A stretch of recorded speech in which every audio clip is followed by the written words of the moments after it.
Hey guys, welcome back to my channel World of Knowledge. আশা কৰো আপোনালোক সকলোৱে ভালে আছে। আজি মই আপোনালোকৰ বাবে ডক্টৰ সৰ্বপল্লী ৰাধাকৃষ্ণনৰ ওপৰত এখন চমু ৰচনা লৈ আহিছো। এই ৰচনাখন আপোনালোকে শিক্ষক দিৱসৰ দিনাখন চমু ভাষণ হিচাপেও স্কুলত পৰিৱেশন কৰিব পাৰিব। আশা কৰো আপোনালোক সকলোৱে ভিডিঅটো ভাল পাব। যদি আপোনালোকক অন্য টপিকৰ ওপৰত ভিডিঅ' লাগে তেনেহলে আপোনালোকে মোক কমেন্ট সেকশনত ক'ব পাৰে। মই আপোনালোকৰ বাবে সেই ভিডিঅ'সমূহ আগবঢ়াবলৈ চেষ্টা কৰিম। ভিডিঅ'টো ভাল লাগিলে like, comment, share and subscribe কৰিব নাপাহৰিব। So let's start.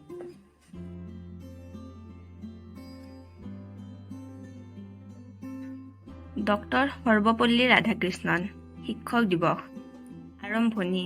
Doctor Sarvepalli Radhakrishnan ভাৰতৰ প্ৰথমজন উপৰাষ্ট্ৰপতি আৰু দ্বিতীয়জন ৰাষ্ট্ৰপতি হোৱা এজন মহান ব্যক্তি আছিল। তেখেত এজন ভাল শিক্ষক, দৰ্শন শাস্ত্ৰী আৰু লেখকো আছিল। তেখেত 1952 চনৰ পৰা 1962 চনলৈ ভাৰতৰ উপৰাষ্ট্ৰপতি আৰু 1962 চনৰ পৰা 1967 চনলৈ ভাৰতৰ ৰাষ্ট্ৰপতি পদত অধিষ্ঠিত আছিল। জন্ম। সৰ্বপল্লী ৰাধাকৃষ্ণনৰ জন্ম 5 ছেপ্টেম্বৰ তাৰিখে 1888 চনত মাদ্ৰাছৰ তিৰুতানী চহৰৰ এটা ব্ৰাহ্মণ পৰিয়ালত হৈছিল। তেখেতৰ জন্মদিনটো গোটেই ভাৰতবৰ্ষতে শিক্ষক দিৱস হিচাপে পালন কৰা হয়।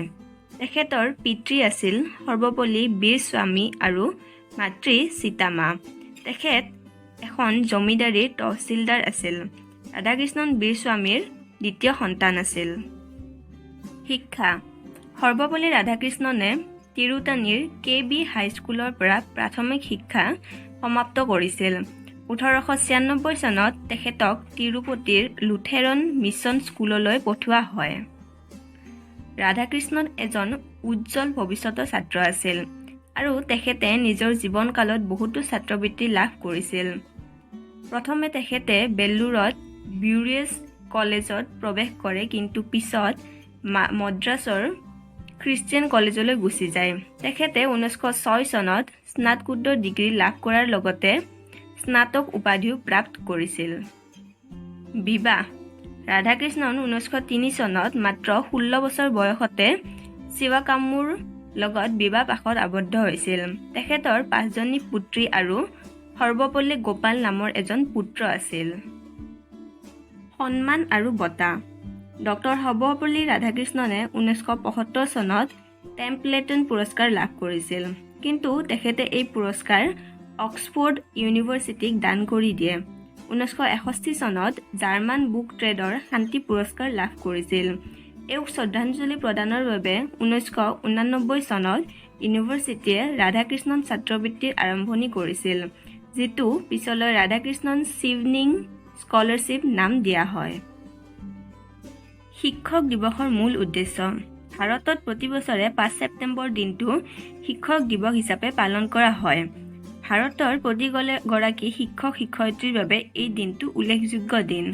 ভাৰতৰ ৰাষ্ট্ৰপতি ডক্টৰ সৰ্বপল্লী ৰাধাকৃষ্ণন এজন মহান শিক্ষক আছিল। এইগৰাকী মহান ব্যক্তিয়ে জীৱনৰ অধিকাংশ সময় শিক্ষকতা কৰিয়েই কটাইছিল। ভাৰতৰ ৰাষ্ট্ৰপতি হোৱাৰ পাছত তেওঁৰ জন্মদিনটো যেতিয়া উদযাপন কৰিবলৈ ল'লে, তেতিয়া তেওঁ সেই দিনটো শিক্ষক দিৱস হিচাপে পালন কৰিবলৈ দিলে। তেতিয়াৰ পৰাই এই দিনটো শিক্ষক দিৱস হিচাপে পালন কৰা হয়। ভাৰতীয় পৰম্পৰাৰে আধুনিক জগতত এই শিক্ষক দিৱস পালন কৰা হয়। সামৰণি। বছৰ বছৰ ধৰি দেশৰ প্ৰতি কৰ্তব্য পালনৰ পিছত 17 এপ্ৰিল তাৰিখে 1975 চনত তেওঁ মৃত্যুবৰণ কৰে। তেখেত এজন বেদান্ত দৰ্শনৰ মহান উপদেশক আছিল। তেখেতে ভাৰত স্বাধীন হোৱাৰ পূৰ্বতে ঘনশ্যাম বিৰলা আৰু অন্য সামাজিক কাৰ্যকৰ্তাসকলৰ লগত লগ হৈ কৃষ্ণাপন চেৰিটি ট্ৰাষ্ট নামৰ এটা ট্ৰাষ্ট গঠন কৰিছিল। তেখেত প্ৰত্যেকজন ভাৰতীয়ৰ অন্তৰত চিৰদিন চিৰস্মৰণীয় হৈ ৰ'ব।